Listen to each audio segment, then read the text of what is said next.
65 միլիոն դոլար։ Այսքան է կառավարությունը այս տարի հատկացրել վարչապետի աշխատակազմի ծախսերի համար, բյուջեից մեր ընդհանուր։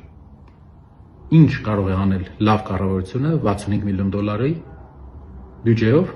ի տարբերություն այս կառավարության։ Առաջինը կարող է ընտրել մի շրջան, օրինակ Մարտունու շրջանը, Հրազդանի շրջանը, եւ պետական ներդրումներով, պետական մասնակցությամբ օգնել ստեղծել գործարաններ, ֆաբրիկաներ, աշխատատեղեր, որպեսզի լուծենք այս շրջանների գործազրկության հարցը։ Մարտունի եւ Հրազդան ամեն տարի մի շրջան։ Երկրորդը ինչ կարող է անել 65 միլիոն դոլարով լավ կառավարությունը։ Հայաստանում կա 20000 մարդ, ով սովի մեջ է,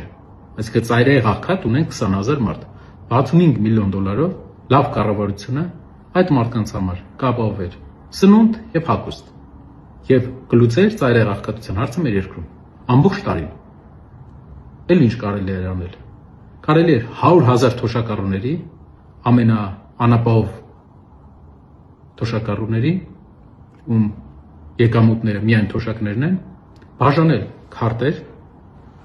որոնք իրավունք կտան 20-ից 25000 դրամի գնում անել հայկական գյուղմթերքների, հայկական կատնամթերքի, շուկաներից եւ խանութներից։ Դրա արդյունքում գյուղացին կունենար կայուն վաճառք իր բարձրորակ ապրանքի, թոշակառուն կկարողանար ապահովել իրեն բազային սննդով պահանջմունքները իր,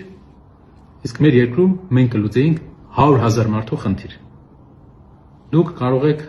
ինքներդ նշել, թե ինչ կարող է անել ուժեղ կառավարությունը այն 65 միլիոն դոլարով, որը մեր այսօրվա վարչապետը հատկացրել է իր աշխատակազմին։